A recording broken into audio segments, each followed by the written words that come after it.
Unfolding, unfolding into the warmth around, dissolves and resolves. Loneliness that pushes and leads to an unsettling, not sure where to fit, not sure what to be. Unfolding, letting things happen in the right time, means going slower and slower, letting go of pride.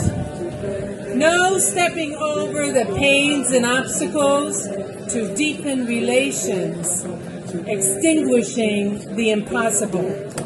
Unfolding becomes who you already are. Unfolding, becoming who you already are. Sounds easy breezy. One step, two step. And there you be. It's not like that. It wasn't for me.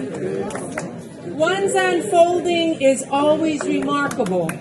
Even if it smells like dung and hurts like hell, complete with unexpected, too painful to tell. Unfolding a beautiful teaching. Insight for anyone listening. Ready for future glistening. Glistening and sparkling. Settled once again, once more for all. Before the sun sets, leaving nothing unresolved.